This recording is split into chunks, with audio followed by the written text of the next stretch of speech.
जय श्री कृष्णा महाराज जी, जय श्री कृष्णा। ओम नमो नारायण। हरिओम हरिओम। धर्मेंद्र जी आपको भेज दिया है तीनों ग्रुप। यार हटा दूंगा मैं। जी जी कर देंगे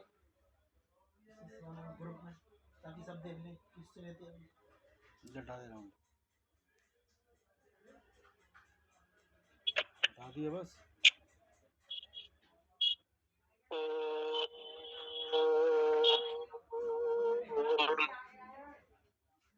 आप्यायन्तु ममाङ्गानि वाक्प्राणश्चक्षुः श्रोत्रमथो बलमिन्द्रियाणि च सर्वाणि सर्वं ब्रह्मोपनिषदं माहं ब्रह्म निराकुर्याम् मामा ब्रह्म निराकरोद निराकरण में अस्तु निराकरण में अस्तु तदात्मनि निरतेय उपनिषस्तु धर्मास्ते मयि सन्तु ते मयि सन्तु। ओम शांति शांति शांति। कर लिया देख। शंकरं शंकराचार्यं केशवं बादरायणं सूत्रभाष्य कृतौ वन्दे भगवन्तो पुनः पुनः। ईश्वरो गुरुरात्मेति मूर्तिभेदो विभागिने व्योमवद्व्याप्तदेहाय दक्षिणामूर्तये नमः। ओम शांति शांति शांति। श्री राम जय जय राम। श्री राम जय राम वो किस्तो मिल जय जय राम। किस्तो महंगा पड़ेगा क्या? श्री राम जय राम नए साल में लिया था। जय जय राम। श्री राम जय राम जय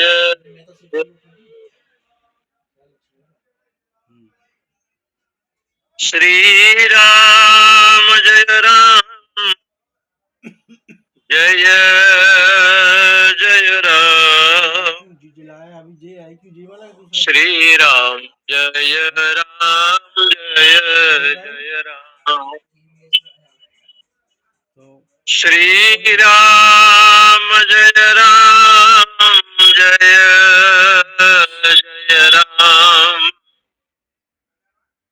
श्री राम जय जय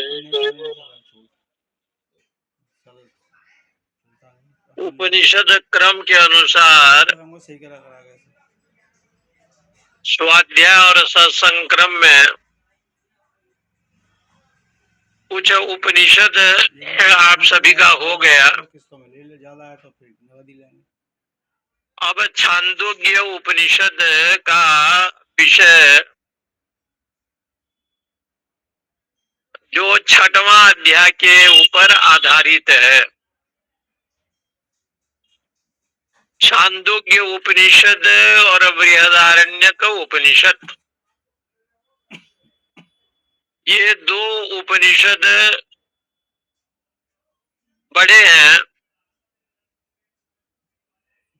ईशावास्य उपनिषद में तो कर्म कांड का और उपासना का प्रकरण भी चला। उसमें है विद्याम च अविद्याम च यस्तद वेदो भयम सह अविद्या मृत्युम तीर्थवा विद्या मृतमश्नुते कर्मणा पितृलोकंच और उपासना देवलोकंच कर्म से पितृलोक की प्राप्ति और उपासना के द्वारा देवलोक की प्राप्ति।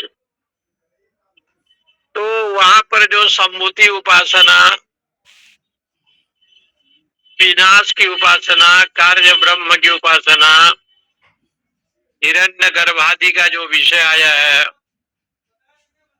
अग्ने नयर सुपथा राय अस्मान विश्वानि देव वयुनानि विद्वान, ये जो प्रसंग कल था, ये हे अग्नि देवता सुपथा, हमको सुंदर मार्ग में ले चलो। वही बृहदारण्य को उपनिषद में उनको इस मंत्र का भाग जब बताया, तमसोमा ज्योतिर्गमय, ये जो वेद मंत्र है बृहदारण्य को उपनिषद का, तमसोमा ज्योतिर्गमय मृत्युर्माम अमृतगमय असतोमा सदगमय, ये तीन वाक्य हैं, ये जो कि बृहदारण्य के उपनिषद में पढ़ा गया। और ईशावास्य उपनिषद में साधन क्रम से, उपासना क्रम से, उषन्न कर से यमा प्राजापत्य रश्मिन समूह, ये पूषण देवता सूर्य नारायण, ये कर से एक ऋषि आप ही हैं जो प्रकाशित करते हैं, सबको प्रकाशित करते हैं सूर्य भगवान, ये कर से कहा।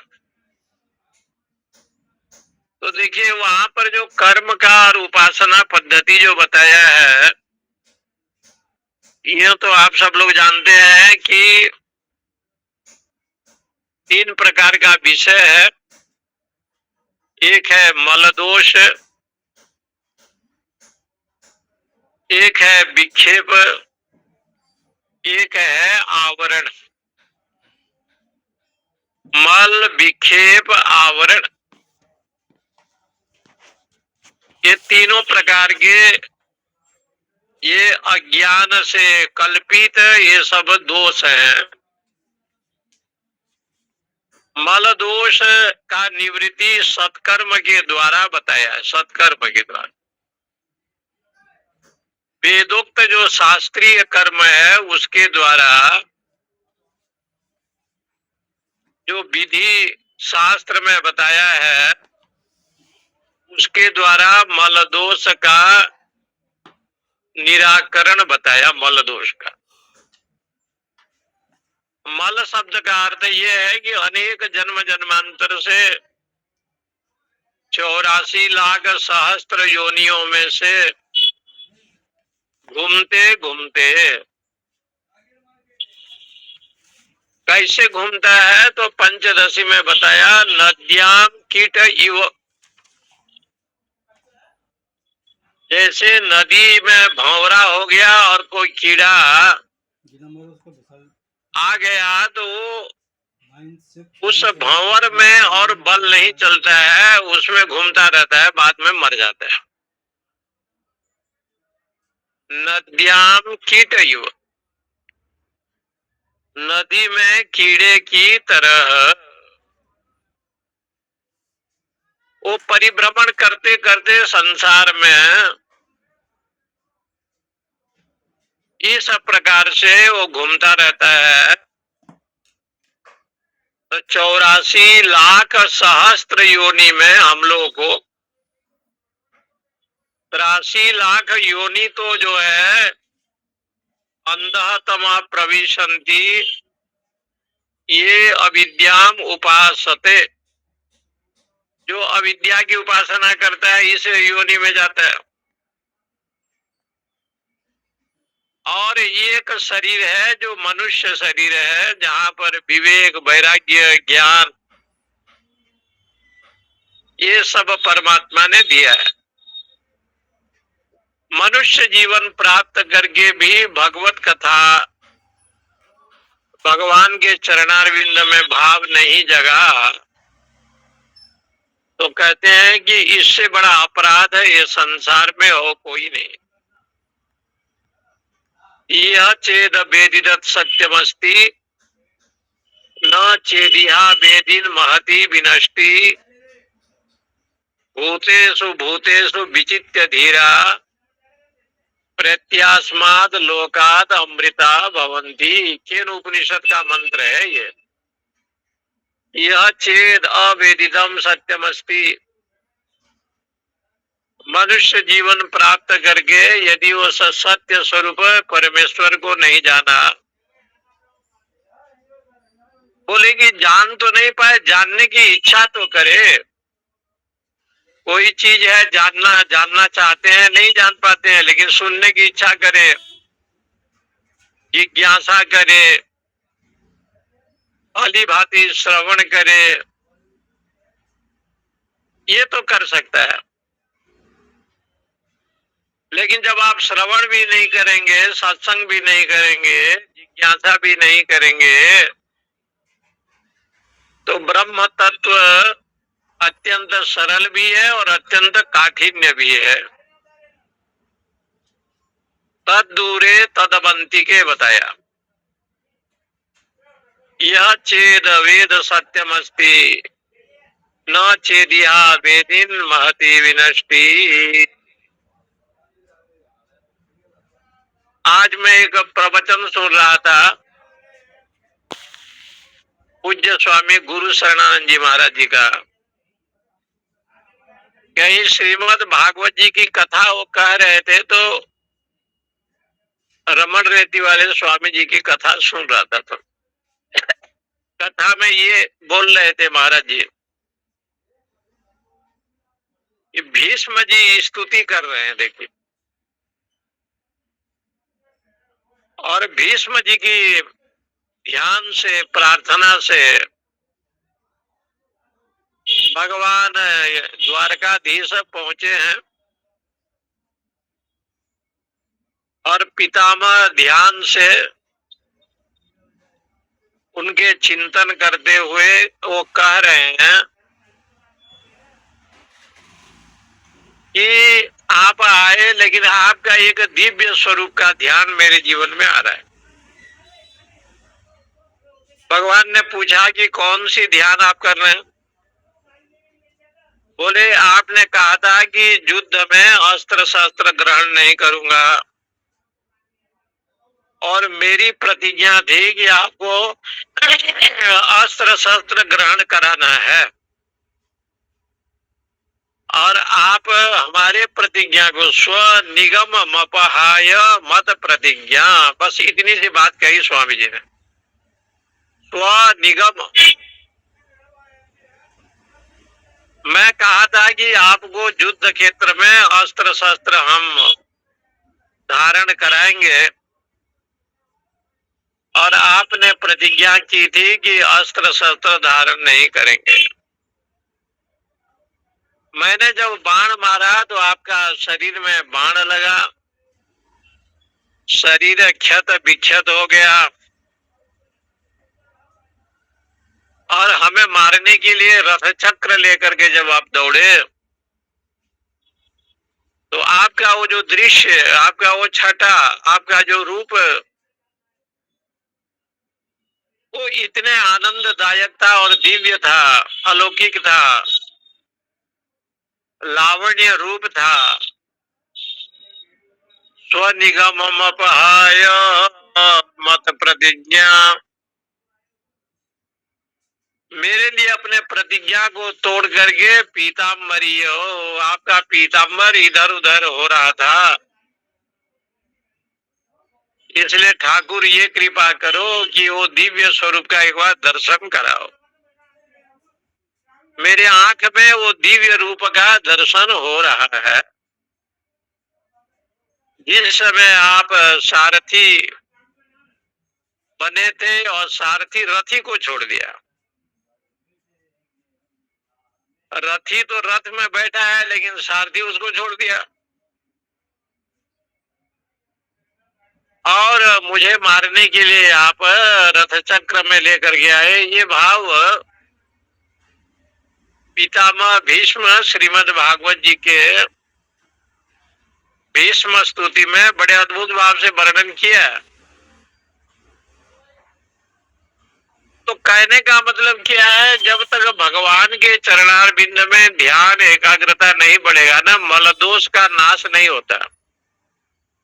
क्योंकि हमारा मलदोष एक जन्म का नहीं है, 83 लाख योनि में घूमते घूमते घूमते आए हैं। कभी सत्व गुण बढ़ गया, कभी रजोगुण बढ़ गया, कभी तमोगुण बढ़ गया। तो जीव परिभ्रमण करते करते कबहु करी करुणा नर देही, देत ईश बिनु हेतु सनेही। भगवान के अनुग्रह होता है तो मनुष्य जीवन मिलता है। अत्यंत कृपा परमेश्वर का हो तो सत्संग मिलता है। उनके अनुग्रह से स्वाध्याय, वेदांत का चिंतन, गीता भागवत की कथा, ये सब मिलता है।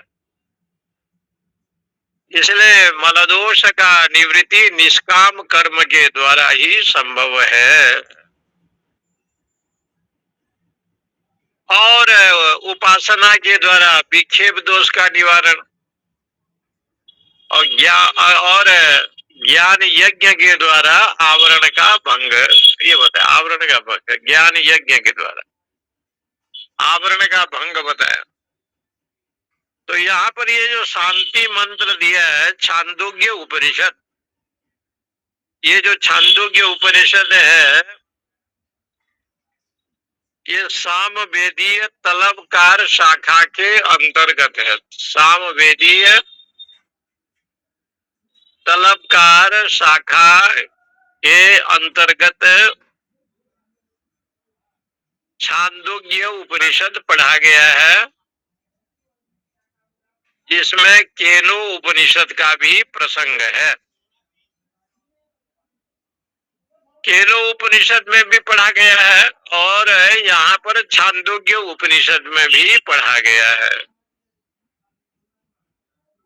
उसके लिए शांति पाठ यहाँ किया गया है कि आध्यात्मिक, आधिदैविक, आदि भौतिक तीनों प्रकार के शांति हो। क्योंकि 10 शांति मंत्र है, ये ऋषिकेशस्थ कैलाश आश्रम में पढ़ते हैं। स्वाध्याय के पहले पहले 10 शांति मंत्र पढ़ा जाता है। हरिद्वार के साधना सदन में भी लोग पढ़ते हैं। और विशेष करके श्रृंगेरी पीठ शंकराचार्य का, पुरी के शंकराचार्य मठ गोवर्धन पीठ का स्वाध्याय जब वेदांत का कराया जाता है कहीं, तो 10 शांति मंत्र को पढ़ने की व्यवस्था शास्त्रों में बताया। और 10 शांति मंत्र को डेली पढ़ना चाहिए, ऐसे भी कहा गया है। संदो देवी रभीष्टये, संदो मित्र संवरुण, संदो भवत्वर्जमा, सन्न इंद्रो बृहस्पति, सन्नो विष्णुरुक्रमः, नमो ब्रह्मणे नमस्ते वायो, त्वमेव प्रत्यक्षं ब्रह्मासि, त्वामेव प्रत्यक्षं ब्रह्म वदिष्यामि, ऋतं वदिष्यामि, सत्यं वदिष्यामि, तन्मामवतु तद्भक्तारमवतु, अवतु माम अवतु भक्तारम। ओम शांति शांति शांति। यहाँ से प्रारंभ करें आप। संदो मित्र संवरुण, हे मित्र देवता, हे वरुण देवता, हे सूर्य भगवान, मेरी कल्याण करो। आप सर्व समर्थवान है, सर्व शक्तिमान है, हमारे ऊपर कृपा करो। इस प्रकार से 10 शांति मंत्र का पाठ करते करते विभिन्न उपनिषदों और वेदों के द्वारा जो कहा गया, सामवेद का तलबकार शाखा के अंतर्गत जो पढ़ा गया है, वो छांदोग्य उपनिषद के शांति पाठ में लिखा है। यहाँ पर ये लिखा है कि ओम आप्यायन्तु मम अंगानि वाग प्राण चक्षु श्रोत्रम अथो बलम इंद्रियाणि च सर्वाणि उसे ठुल्ला वाले साढ़े सोना मांगे उससे। सर्वम ब्रह्म उपनिषदम माहम ब्रह्म निराकुर्याम मां ब्रह्म निराकरोद अनिराकरणम अस्तु अनिराकरणम में अस्तु तद आत्मनि निरते यह उपनिषस्तु धर्मास्ते मयि संतु ते मयि संतु। इतना जो है ये शांति पाठ पढ़ा गया। इसमें ये प्रसंग है कि भगवान सच्चिदानंद परमात्मा जो सर्वातीत है, सदाशिव है और जगत के साक्षी है, उसके मंगलमय नाम है ओम। तस्य वाचक प्रणव। ओंकार का उच्चारण करे।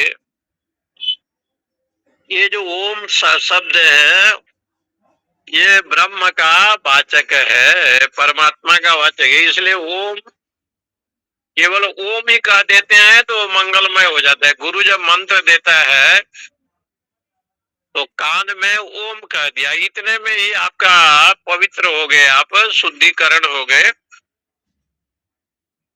अब ओम जो मंगलवाचक शब्द है, शास्त्रों में कहा कि मंगलम आदिनी मंगलम अध्यानी और मंगलम च शास्त्राणी प्रथंते। मंगलवाचक शब्द जो होता है आदि में भी पढ़ा जाता है, बीच में भी पढ़ा जाता है और अंत में भी पढ़ा जाता है। इसलिए सर्वप्रथम आदि में गणपति और माता जी की वंदना की जाती है, बीच में भी वेद मंत्र का पाठ किया जाता है और अंतिम में भी अपराध की जो क्षमा याचना की जाती है, मत सम पातकी नास्ति पापग्नि त्वत्समान ही एवं ज्ञात्वा महादेवी यथा योग्यम तथा कुरु। भगवती की वंदना, परमात्मा की वंदना की जाती है और कहते हैं कि मत समः पातक नास्ति पातकी नास्ति, मेरे जैसे पापी कोई है नहीं, अब पाप को हरण करने वाला भी कोई नहीं है। इसलिए आप ही यथा योग्यम तथा गुरु, आप जैसे चाहते हैं, जैसे आपकी इच्छा है, जैसे आपकी कृपा है, तद अनुसार आप करें। ये शास्त्रों में बड़े मंगल।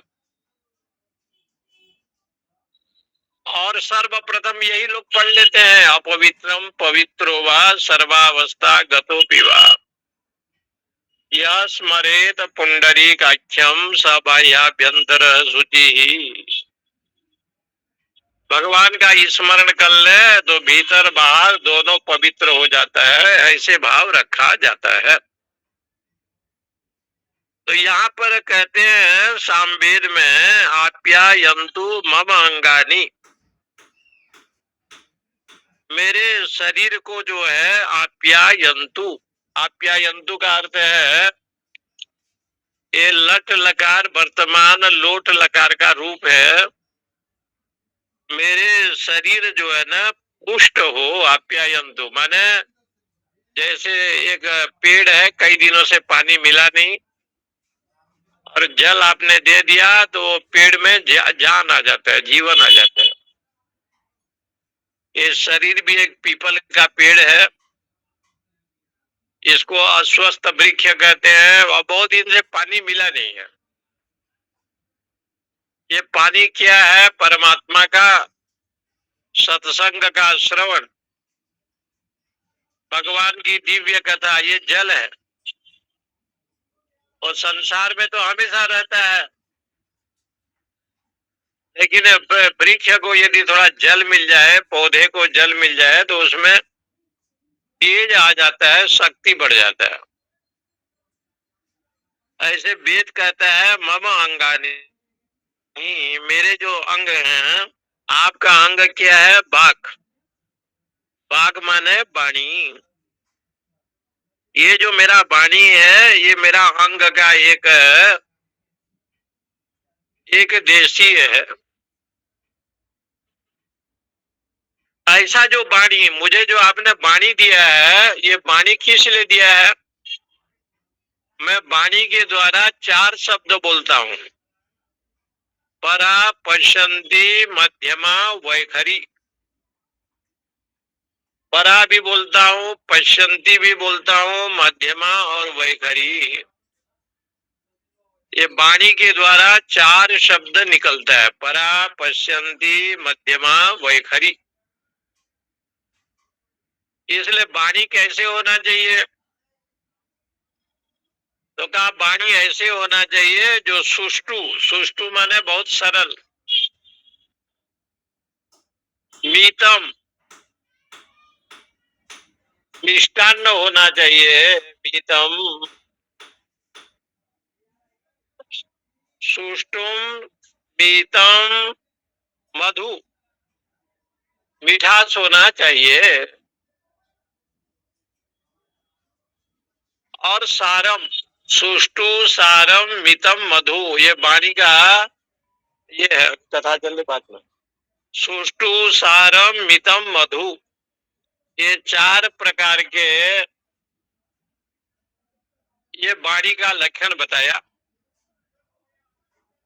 इसने कहा कि आप बोलो तो सही बोलो, सत्यम ब्रूयात, प्रियम ब्रूयात, से भी बोले लेकिन प्रिय बोले, न ब्रूयात सत्यम अप्रियम। लेकिन ऐसे वाणी भी न बोलो, सत्य तो है लेकिन कड़वा है, बहुत भयंकर। सत्यम ब्रूयात, प्रियम ब्रूयात, न ब्रूयात अप्रियम। मनुस्मृति में मनु महाराज ने कहा सत्य तो बोले लेकिन प्रिय बोले,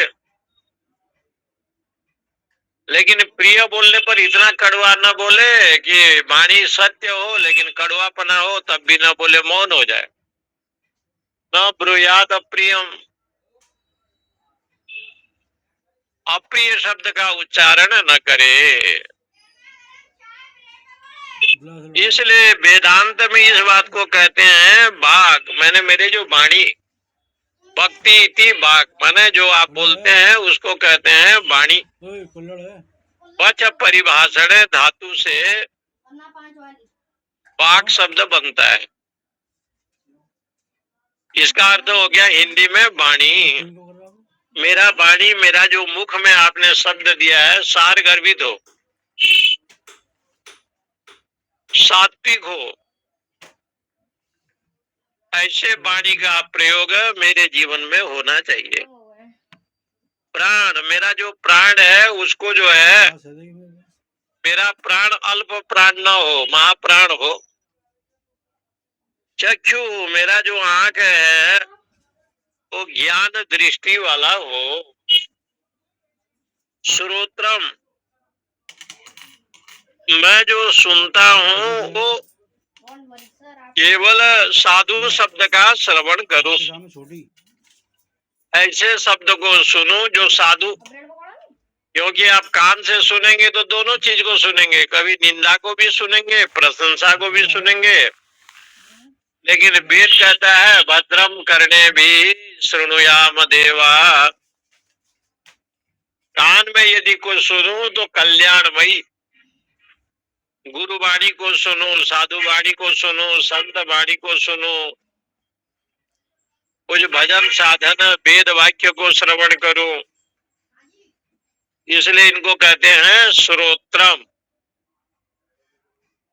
ये जो श्रोत्रम शब्द बना है, श्रु श्रवण धातु से बना है, श्रु श्रवण। तीन धातु से बना है। श्रुणोति इति श्रोत्रम, वो सुनता है। पानी इसमें इसलिए गोस्वामी तुलसीदास जी ने लिखा है ना, हरिहर निंदा सुनई जो काना, पता नहीं किससे नहीं लागहि पाप गोघात समाना। महादेव की निंदा और भगवान की निंदा जो सुनता है, गौ को मारने पर जितना पाप लगता है इतना पाप लगता है।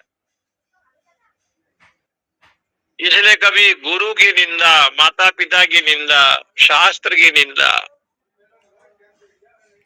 वेदांत की निंदा कोई करता है तो सुनना नहीं चाहिए। तुरंत जो है बधिर होकर के चले जाना चाहिए। मना किया, ये पर निंदक करही, ते चमगादड़ होई अवतरही। ये दूसरे की निंदा करता है, चुगली करता है, राग द्वेष करता है, कलयुग में चमगादड़ होकर के जन्म लेता है। चमगादड़ एक ऐसे पक्षी है जो अपने शरीर में मल भी छोड़ता है और पेशाब भी छोड़ता है और उसी में भोजन भी करता है। मलमूत्र जिस रास्ते से छोड़ता है उसी में भोजन लेता है। इसलिए ये पर निंदक करही, ते चमगादड़ होई अवतरे। चमगादड़ होकर के उसका जन्म होता है। श्रोत्रम अथो बलम इंद्रियाणि च सर्वाणि। इसलिए वो कहते हैं कि मेरे ने बल दो, मेरे जितने इंद्रिय हैं आप्यायन्तु ममांगानि, सब पुष्ट हों। माने संपूर्ण इंद्रियों को बल दो। बल दो का मतलब है कि मेरी वृत्ति जो है अधर्म की ओर न जावे, मेरा वृत्ति सात्विक वृत्ति बना रहे, मैं कभी भी तमोगुणी वृत्ति वाला न बनूं, ऐसे आप कृपा करें। इसलिए यहाँ पर कहते हैं आप्यायन्तु मम अंगानि, मेरे जो अंग में जितने लोग हैं, वाणी है, श्रोत्र है, कान है, चक्षु है, बल इंद्रियाणि च सर्वाणि, ये सभी को बल प्राप्त करें। बल माने आध्यात्मिक बल प्राप्त करावे। जितना सात्विक वृत्ति बनेगा आध्यात्मिक बल बढ़ता है। इसलिए चाणक्य जी कहते थे, तो महात्मा लोग, बड़े बड़े संतों का अभिप्राय, एक श्लोक याद कर लें तो पढ़ाते थे, सुने हैं संतों से, मातृवत परदारेषु पर द्रव्येषु लोष्टवत, आत्मवत सर्वभूतेषु यह पश्यति स पंडितो। दूसरे के नारी को जो है माँ जैसे समझे, दूसरे के धन को धूल के बराबर समझे, पर द्रव्येषु लोष्टवत, धूल के समान, आत्मवत सर्वभूतेषु, और संपूर्ण ये संसार मेरे आत्मा से दूसरा कोई है ही नहीं। संपूर्ण प्राणी में अपने आत्मा का दर्शन करे। आत्मवत सर्वभूतेषु यह पश्यति स पंडितो। ऐसे जो देखता है वास्तव में वही विद्वान है। चाणक्य पंडित जी ने बड़े सुंदर शब्द से लिखा, मातृवत परदारेषु परद्रव्येषु लोष्टवत, आत्मवत सर्वभूतेषु यह पश्यति स पंडितो। इसलिए यहाँ पर ये कहते हैं कि भाई वास्तविक में प्लास्टिक बलम इंद्रियाणि च सर्वाणि, संपूर्ण इंद्रिया में आप बल प्रदान करो। बल प्रदान करो का मतलब आध्यात्मिक शक्ति प्रदान करो। परमात्मा से, भगवान से, ब्रह्म से निवेदन कर रहे हैं कि प्रभु आप सर्वज्ञ हैं, सर्वशक्तिमान है, अंतर्यामी है, आप तो ये कृपा करें, आपके पास ये शक्ति है। आपके अनुग्रह के बिना मेरे इंद्रियां मेरे बस में नहीं होने वाले हैं।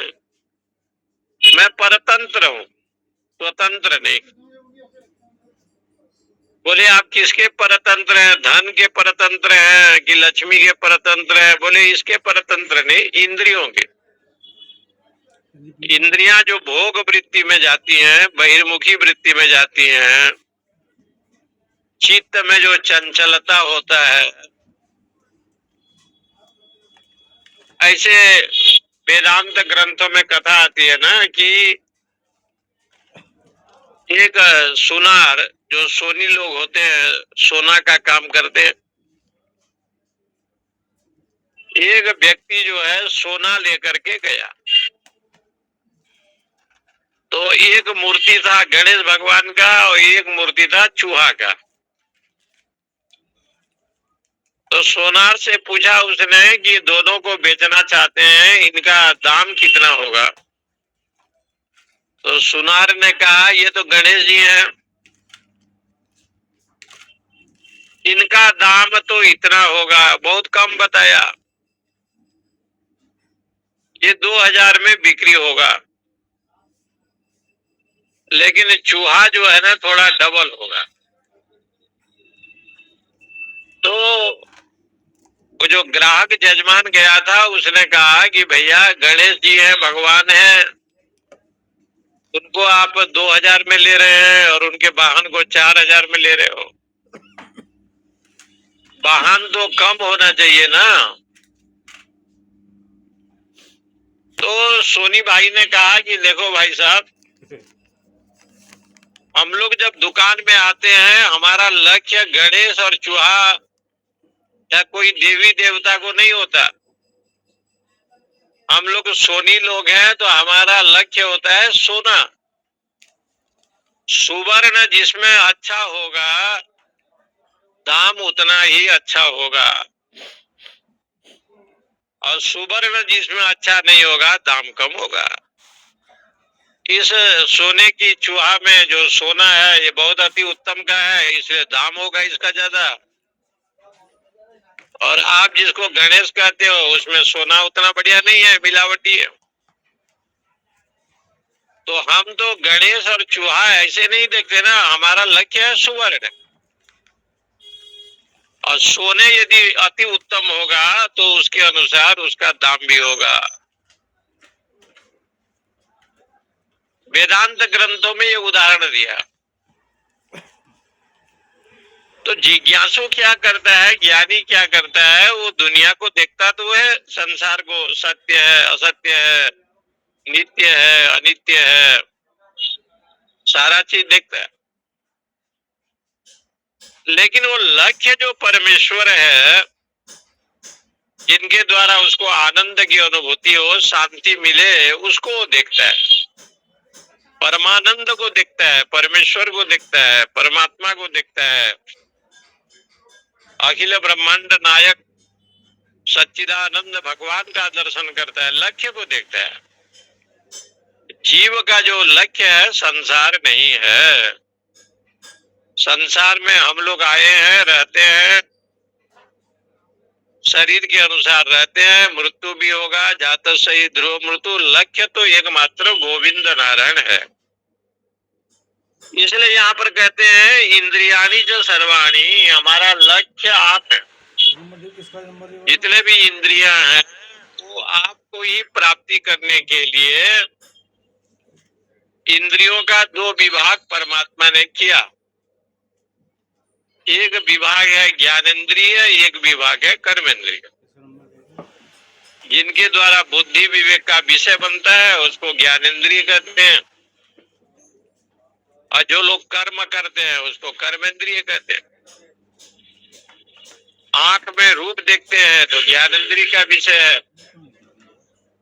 कान में शब्द सुनते हैं तो ज्ञानेंद्रिय का विषय बनेगा, नाक में सुगंध लेंगे तो ज्ञानेंद्रिय होगा, त्वचा में स्पर्श करेंगे तो ज्ञानेंद्रिय बताया जाएगा। तो ये ज्ञानेंद्रिय का विषय बनता है। कर्मेंद्रिय तो कर्म करेगा ना, तो इसलिए 2 विभाग बताया। ज्ञान इंद्रिय 5 दिया और कर्म इंद्रिय 5 दिया। ये तो वेदांत में 10 इंद्रियां बताया, लेकिन भगवान कृष्ण ने भगवत गीता में सीधे सीधे कहा कि ज्ञानेंद्रिय के साथ साथ मन को भी ले लो आप। मना षष्ठानि इंद्रियाणि प्रकृति स्थानी कर्षति। छठवां जो ज्ञानेंद्रिय है वो मन है। भगवत गीता के अनुसार मन को भी छठवां इंद्रिय में रखा, लेकिन शंकराचार्य भगवान ने जो आत्मबोध तत्वबोध पढ़ेंगे तो 5 ज्ञानेंद्रिय की बात कही है वहां। और श्री कृष्ण भगवान जब कहते हैं साक्षात नारायण, इसलिए गीता जी का जो है ना वो इसका पर्चा बना दो। छठवां जो इंद्रिय है वो मन को बताया, क्योंकि बिना मन के इंद्रियों की गति होता नहीं है। उसके लिए ये शास्त्र का कहना है कि सर्वाणी इंद्रियाणि, ये लोग क्या करेंगे, सर्व ब्रह्म उपनिषदम। करके बनाया अब था उसने। जो व्यापक उपनिषद तत्व है उसको ढूंढे। ये तो नहीं कम यहाँ पर वेदांत कहता है सर्वम ब्रह्म, सब कुछ ब्रह्म है। ब्रह्म माने व्यापक। वो क्या है, औपनिषदम। उपनिषद शब्द है, उप माने पास, नी माने निरंतर, तद माने विसरण, गति, अवसाधन। एक कठोपनिषद में आया था। 50 मिनट कम कर लिया अपना। उप माने समीप, नी माने निरंतर, तद का अर्थ 3 है, ये डायरी में लिखा हुआ है। विसरण, गति, अवसाधन। ये 3 अर्थ में उपनिषद का विषय बनता है। विसरण, कठोपनिषद में महात्मा नचिकेता जी ने जमराज जी के पास जब गए तो ब्रह्म विद्या का विषय जब पूछा गया तो कहा एक होता है विसरण, अभी अभी जो है ना घाव थोड़ा बढ़ गया है, धीरे धीरे सूख गया, दवाई से विसरण हो गया। गति, गति का अर्थ हिंदी में होता है चलना, संस्कृत में कहते हैं ज्ञान प्राप्ति। अवसाधन, अवसाधन का अर्थ होता है इच्छा का अभाव। इच्छा के अभाव को अवसाधन कहते हैं। 3 अर्थ में सद धातु का प्रयोग होता है।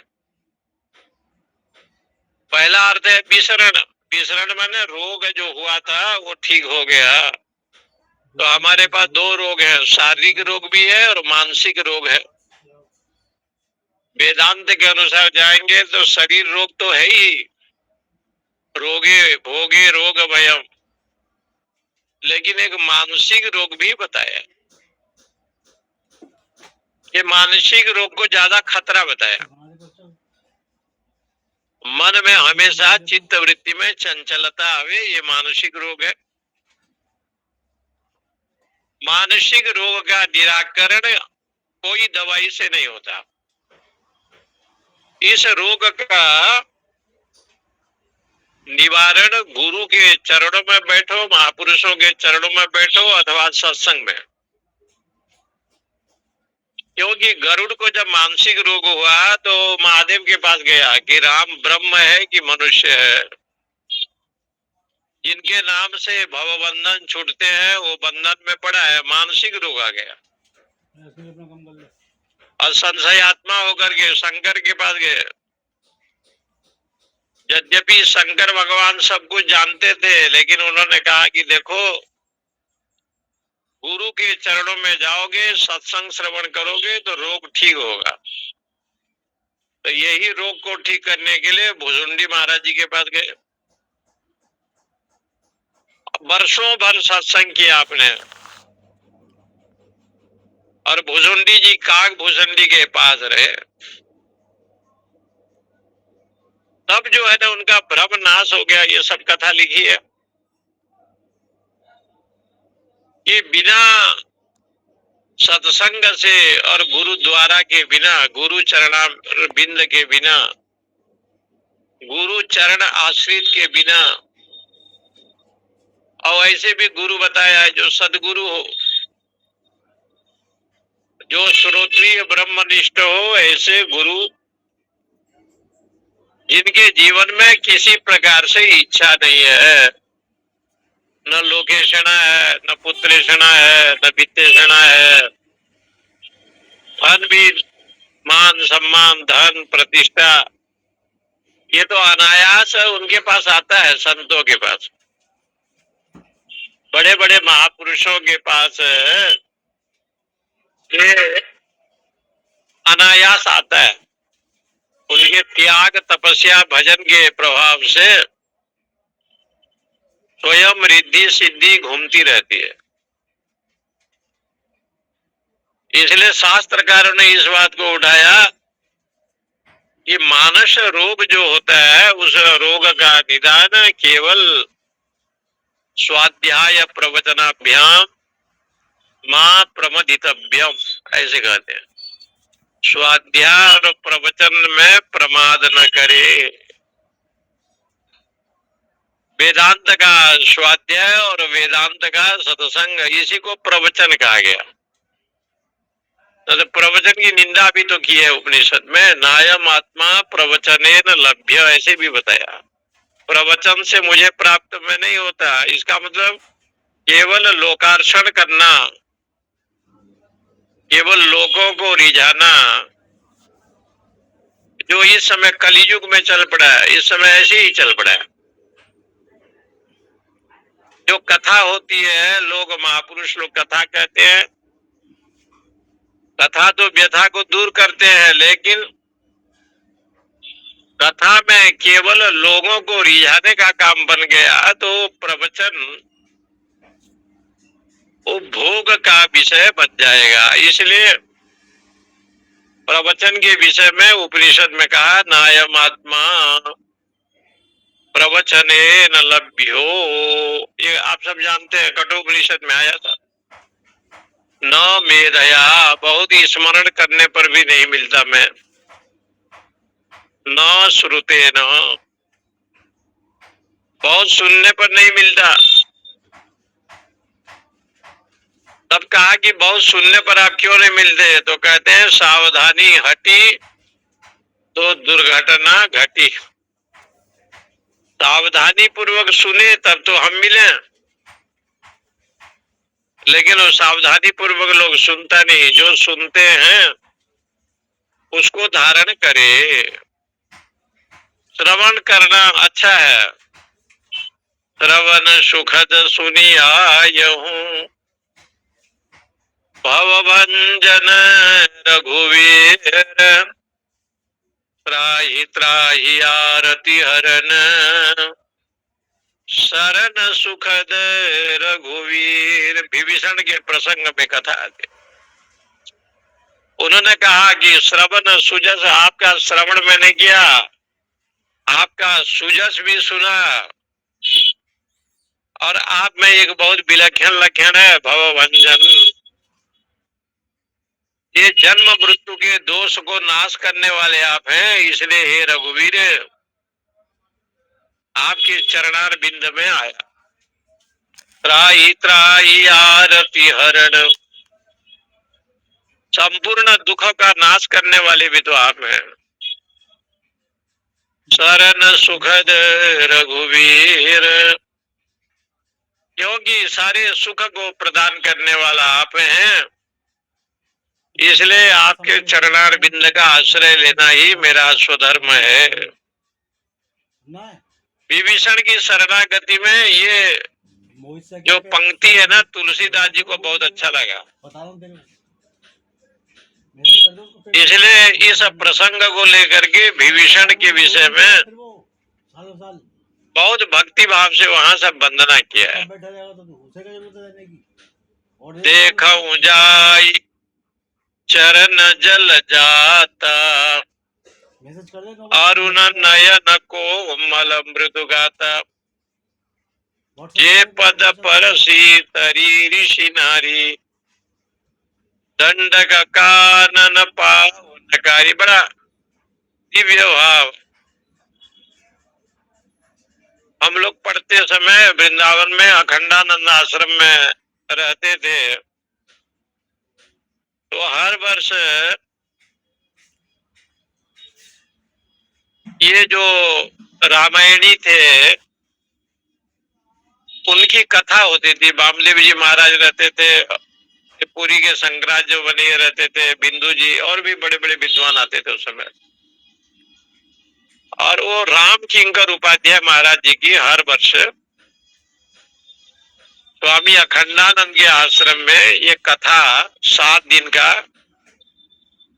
उनका जो कार्यक्रम होता है श्रावण महीने में वो चलता था। तो राम किंकर उपाध्याय अच्छे रामायणी थे। एक विषय को लेते थे और घंटों पूरा करते थे। तो उनके मुखारबिंद से ये सब सुना हुआ, श्रवण करते थे। बड़े बड़े महात्मा लोग आते थे, तो कभी कभी पूज्य राम किंकर उपाध्याय जी, भगवान की अनुग्रह उनके ऊपर था, राम जी का। तो देखो शास्त्रों में इस बात को लिखा है ना, वहां जो भाव दिया है, देखूं जा ये चरण जल जाता, अरुण नयन को मल मृदु गाता। इसलिए यहाँ पर कहते हैं सर्वम ब्रह्म उपनिषदम आहो। उपनिषद में जितने भी विषय है, उपनिषद में क्या विषय है? सर्व खलु इदम ब्रह्म, सब कुछ ब्रह्म है। ब्रह्मम निराकुर्याम, ये ब्रह्म का मैं निराकरण न करूं, माने अनादर न करूं, माने जो वेदांत में जो उपदेश दिया है, आदेश दिया है, उसका मैं भली भांति पालन करूं। जब मैं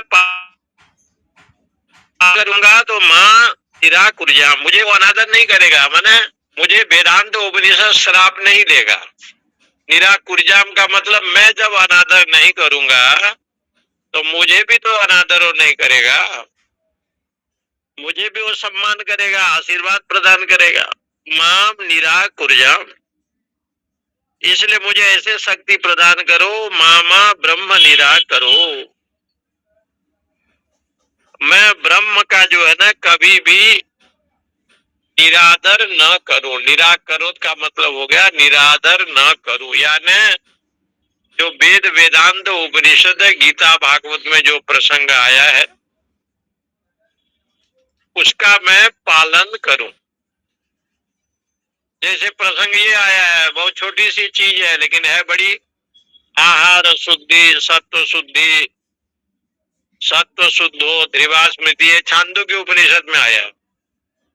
आहार की शुद्धि होना चाहिए, सत्व शुद्धि, तब अंतःकरण की शुद्धि होगा। आज भी बड़े बड़े घरों में, सत्संगी घरों में कहते हैं महाराज आप कितना भी बोलो, बिना लहसुन प्याज के तो सब्जी का आनंद आता ही नहीं, और उसके बिना जो है ना सब्जी जो है आनंद आता नहीं है। और आप लोग कहते हैं कि ये सब छोड़ो, और हम लोग को छोड़ने की इच्छा नहीं होती। कई लोग ऐसे पूछते भी हैं, कई घरों में देखने को मिलता भी है। लेकिन वेदांत तो यही कहता है आहार शुद्धो सत्व शुद्धि, भाई आहार की शुद्धि करो, अंडा मांस मछली लहसुन प्याज इत्यादि छोड़ो।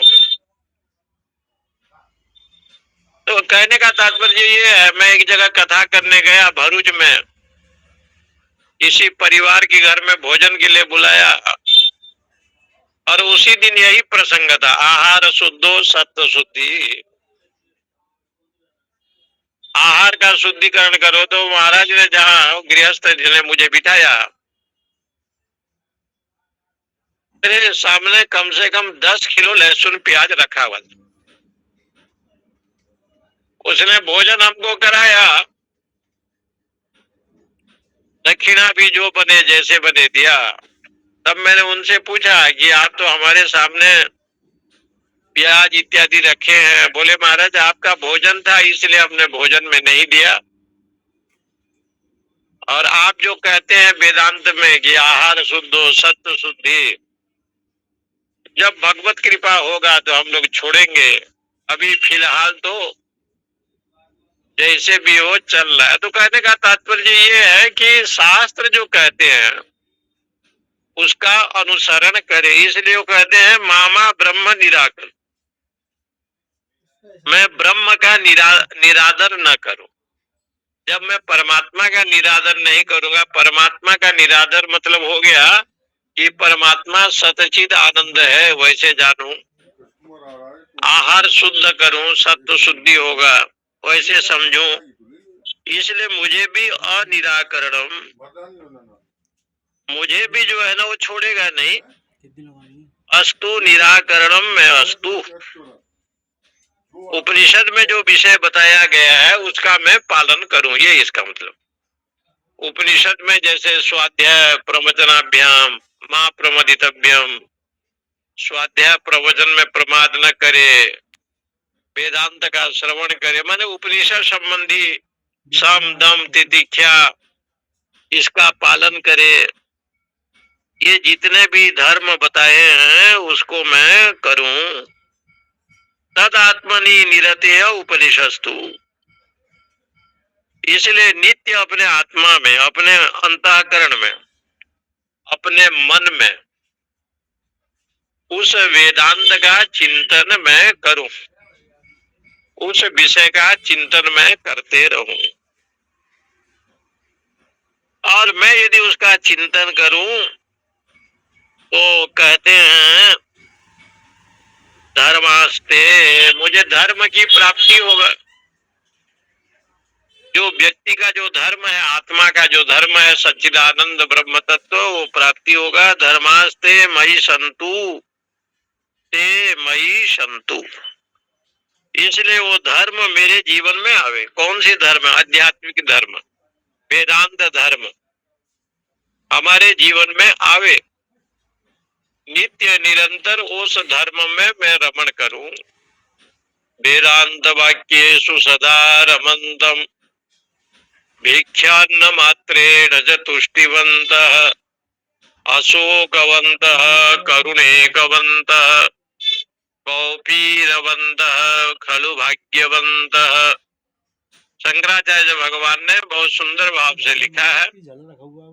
इसलिए ओम शांति शांति शांति, आध्यात्मिक आदि दैविक आदि भौतिक हो गया तो सोना दे हमारा। तीनों ताप की निवृत्ति हो मेरे जीवन में, ऐसे परमेश्वर से निवेदन किया गया। ओम पूर्णमद पूर्णमिदं पूर्णात् पूर्णमुदच्यते पूर्णस्य पूर्णमादाय पूर्णमेवावशिष्यते। ओम शांति शांति शांति। हरि ओम हरि ओम। नमो नारायण स्वामी। नमो नारायण स्वामी जी। नमो नारायण। जी जी। जय श्री नमो कृष्ण, जय श्री कृष्ण, जय श्री कृष्ण। जय श्री कृष्ण महाराज जी, जय श्री कृष्ण। हरि ओम हरि ओम। जय श्री कृष्ण स्वामी जी। महाराज जी, वो मद्रास में मछली खाते हैं ब्राह्मण भी, उनका क्या? कोई वेदांत का जो विषय नहीं मानते हैं ना, वो यही कह रहे हैं ना, वेदांत का अनादर ना करे, माने परमेश्वर का, तो वो भी तो अनादर नहीं करेगा ना। लोग खाते हैं लेकिन उनका तो आहार ही है महाराज जी। आहार नहीं है, वो स्वादिष्ट के लिए रजोगुणी तमोगुणी है तो खाता है। मछली खाता है तो आहार तो तामसिक ही है। मतलब चाहे कुछ भी कहता रहे वो कि वहाँ का आहार तमोगुणी है ना, वो तो शास्त्र में मना किया है। मतलब मछली को खाते हैं तो कहते हैं लोग कि तो ये नहीं कहते कि समुद्र के किनारे में रहता हूँ तो मुझे मछली खाना जरूरी है, ये कह रहा हूँ। वो किसी ने कहा था, वामदेव जी से लोग पूछा था, से किसी से कहा था, ध्यान है कि मछली खाते हैं, उसने कहा वो निर्बल है दुर्बल है तो उसको मार करके खाते हो। बिच्छू सांप बाघ भालू को क्यों नहीं खाते भाई? उसको भी खाया करो। उनके पास जाएंगे तो काट देंगे वो लोग, लेकिन मछली को आप खाते हो। लेकिन शास्त्र जो कहता है ना उसको तो मानेगा ना। यहाँ तो इतना है ना कि लोग खाते हैं पीते हैं, उसका मतलब नहीं है। मैं उसको यदि निराकरण न करूं, मैं निरादर न करूं, तो मुझे भी वेद जो है ना अनादर नहीं करेगा। इसका मतलब होगा कि सत्य धर्म के रास्ते पर मुझे भी वो ले जाएगा, मुझे सदगति मिलेगा। मुझे वो अनादर नहीं करना है। बात इतनी सी है यहाँ पर। और जब वो लोग तो कई प्रकार से खाते हैं, कई प्रकार के लोग हैं ऐसे, तो मनमुखी सिद्धांत तो होगा तो कोई फल नहीं होगा ना। वो तो फिर वेदांत जो कहता है उसी को ग्रहण करना पड़ेगा। जो नहीं का याता या श्लोक है ना, यातायाम गत रसम पूति परजूषितम चयत, भगवत गीता का श्लोक है। ऐसे भोजन करता है कि यातायाम गतम रसम, जिसमें पानी भरा हो, 3 दिन का बासी अन्न हो, 3 दिन का सब्जी हो, चावल बना दिया 5 दिन से खा रहा है, प्याज लहसुन है, तो पूती परजो जो अपवित्र है, परजूषित मैंने जिसमें पानी झर रहा है, ऐसे एक श्लोक है, वो भोजनम तामस प्रियम, गीता जी के 17वां अध्याय पर है। वो तमोगुणी है। अमेध्यम भोजनम तामस प्रियम, तो वो नहीं होना चाहिए, लेकिन लोग करता है, क्या करें। शास्त्र जो कहता है उसको तो मानना पड़ेगा ना।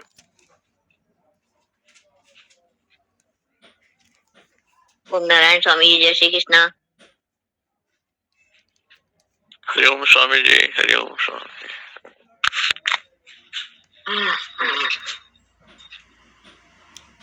यातयामं गतरसं पूति परुषितं च यत् उच्छिष्टमपि चामेद्यं भोजनं तामसं प्रियम। हरि ओम तत्सत। सही बात है वर्मा जी। शास्त्र में तो निषिद्ध कहा ही गया ना, तामसिक भोजन है। तो वो ये नहीं कह सकता कि मैं समुद्र के किनारे तो मछली खाना मेरा धर्म है। उसको शास्त्र क्या कहते हैं ये मानना। रस आ रहा, उसको रस आ रहा है इंद्रियों से। जरा सा। जय श्री कृष्ण। जय श्री कृष्ण।